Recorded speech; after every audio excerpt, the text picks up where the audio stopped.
So we were talking about our family, the Ahn family. My maiden name is Ahn, and how we grew up communicating and walking in the light and forgiving each other. But not all families are perfect. And True. Dad, you come from, although your parents are still married and they had a lovely marriage, you did not come from a perfect family, and you had some bumps in the road with your own father. Yeah, in fact, my dad, God bless him, he went home to be with the Lord, age 87, 2010, but had an incredible violent temper. And in all honesty, he was very, very abusive physically and verbally. And he's allowed you to share these testimonies. Because I asked his permission because it has a really good testimony, and it was very redemptive because, and part of it, obviously, I was just so rebellious growing up, even though I was a pastor's kid. I really didn't know the Lord until I became 17. But I went through that period of whole drug use, drug abuse. I mean, just imagine when you're thrown in jail when you're 15 and your dad has to pick you up 3 hours away because I hitchhiked to Ocean City, Maryland, and got busted in Maryland, Ocean City, Maryland. So my dad had to bail me out. And then you're the first person in your high school. It's a brand new high school, Magruder High School, and I get expelled for drugs. You know what? You know, and so your dad is called on and to pick you up because you're expelled now. And so and so my dad, the way he took it out was he tried to be biblical, spare not the rod, right? But the way he did it was he would take a broomstick and have me stand and would swing that broomstick at full strength until it broke several times. And obviously that was abuse. So at the age of 17, I left home. A lot of people think I left home because of my drug addiction. No, I left home because I wanted to get away from the violence. And so I'm being real here because I know there's a lot of violence in people's homes to this day. And I just saw a mom just hitting her baby when she was crying. I mean, she's only 2 years old. Instead of picking her up and just holding, she was smacking her. And to me, abused people abuse people. And I found out my dad was abused growing up himself, not by his dad, but by my grandmother, his mother. And so, but what happened is that I thought I had forgiven him. And then I went to Toronto in 1994 because the revival was breaking out. And the first time I received prayer, I thought, you know, I was going to get the power and holy laughter. I'm going to shake, but nothing happened. I'm just on the floor. And all of a sudden I see a vision of my dad. And I said, why am I seeing my dad? And the Lord spoke to me because you still have bitterness towards your dad.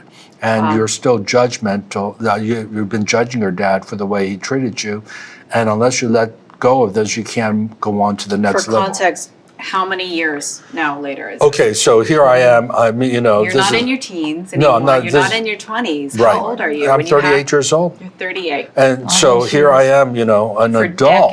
For decades, pain and bitterness you were not even aware I got saved at the age of 17, and even though I did forgive him then, but I think, you know, someone said we're like an onion. There's different layers, you know. I must be a huge onion because there was layers being taken off for all these years. But the point being is that he pointed to another issue. Long story short, I repented on the floor. I was weeping for 2 hours, and that's not an exaggeration. Everyone had left the hotel, the ballroom that we were having the conference, and my friends found me in a puddle of tears. They knew something was going on, but they didn't know what. And so I knew I had to talk to my dad. And so 2 years later, 1996, my dad was coming to LA for my brother's wedding, my younger brother's wedding. He's a member of our church. And so after the wedding on Sunday, he attended Harvest Rock Church, and then we came back to the house to watch some football. My mom had already gone to the Hilton, Pasadena Hilton. And so I thought, just the two of us together, this would be a great time to talk. And I hope I'm not taking too much time because I feel like this is important. No, I think it's important for people to know that there was brokenness, but there's also redemption. Yeah. And I think it's important for people to know that restoration is progressive. It's not necessarily instant. Right. And that it's deeper than we sometimes realize. Right. Because you were willing to forgive and move on, but there were things that happened in Toronto where you had that vision and you realized. And some of us, we may not realize that we are still carrying offense. Absolutely. Yeah. And I feel there's such a huge orphan heart, especially with this emerging generation because of the divorce rate being at an all-time high, and just absenteeism, but mine was abuse. And so, I'm driving my dad to Pasadena Hilton. I thought I could talk to him during that time, but it was a 10-minute drive, and I couldn't even get the words out. I was so afraid to bring it up because I lived under fear because my dad was such a violent man and very, very strong and disciplinarian. But finally, I said, Dad, can we just park the car and just talk a little bit? And he said, what do you want to talk about? And I said, Dad, I don't want to bring any shame or condemnation to you. But really, I'm pointing to myself because I shared what happened in Toronto, how the Holy Spirit showed me that there was still bitterness of the way I was brought up. And my dad, you could see his facial expression change to this grief. And he said, son, that was so many years ago. Right. And it was. I was 17 when I got saved. And he said, I thought we already talked about this and we got reconciled. We did. There was a time when I did talk to my dad, but didn't go deep. And I said, Dad, I know, and I'm not bringing this up to dishonor you or to shame you. I'm just telling you what happened. And I just want you to forgive me for any bitterness and judgment that I've had towards you. And then that's when he opened up and he says, I know that the reason why I was violent is because your grandmother, my mom, was violent towards me. And so I found out something I never knew before. Just hearing his background, it just really helped me a lot because I think we need to know that, our parents are not perfect. And when we understand what they went through, the trauma they experienced, gives us more compassion. And abused people abuse others. That's just their grid. Yeah.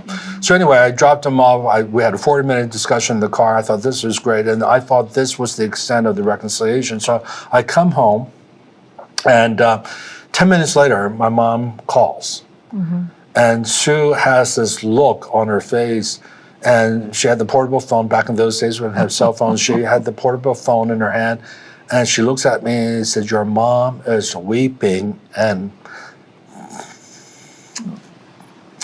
I can't understand a word she's saying. And I'm thinking this fear hit me, and because the Bible says the opposite of the spirit of adoption is spirit of fear. And so I thought to myself, oh my goodness, I've upset my mom. I've dishonored my dad. My dad told my mom what happened. Now she's really upset at me for bringing shame. But here's what happened. When I got on the phone, my mom said, she said, son, when you were being hit, I wanted to protect you. But I couldn't do anything about it as an Asian woman. And as a pastor's wife, I couldn't interfere. Will you forgive me for not protecting you? And that was the last thing I was expecting. And I said, Mom, I don't blame you at all. And please, my issue is not with you at all. It's with Dad. And then she said, well, your dad wants to talk to you. And I said, oh, no. Now I'm really going to get it because my dad is thinking I just made my mom cry. He's a Korean man who they don't really apologize. They Asian don't culture. they don't apologize acknowledge faults or anything. And so anyway, I braced myself. I got on the phone, and here's what my dad said. He said, son, when I got back to the hotel, I realized you've asked for my forgiveness twice, back when I was 17 and just now. And I've never asked for your forgiveness. He said, will you forgive me? And the way he worded it was, you have to understand his broken English, because he still had a strong accent. And he said, will you forgive me for hitting you in anger? That's the way he worded it. And I was shocked because the first time he ever asked for my forgiveness of anything. And I said, Dad, yes, I do forgive you. And then he said this, and he said, son, I love you. First time in my entire life I heard those words. And part of it is cultural, part of it is we know we love each other, but, words are so powerful. Life and death is in the power of the tongue. And I just want to encourage parents to affirm your love for your children as often as you can. Yes. And so he said, I love you. And then he said this, and I'm so proud you're a pastor like me. And all of a sudden, I started to weep, but then it turned to laughter.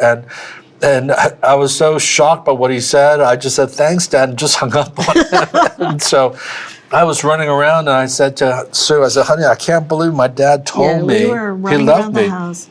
But And it still has an impact on you to it's this still day to this because day, and there was I something know eternal. I wouldn't be where I am today as a pastor, as a father, as an apostolic leader of a movement of churches, because if I didn't get healed in my heart, Right. you know, no one's going to follow someone that is abusive. No one's going to follow someone that is egocentric or selfish. Narcissistic about it. And so that brought so much healing, and the depths of healing had a dramatic impact on our marriage, had a dramatic impact on us raising kids who end up loving Jesus instead of hating the church and hating the Lord. And of course, now he's given us so many spiritual sons and daughters around the world, and so we're so grateful for what that has The power done. of legacy. Yeah, power of reconciliation. Yeah.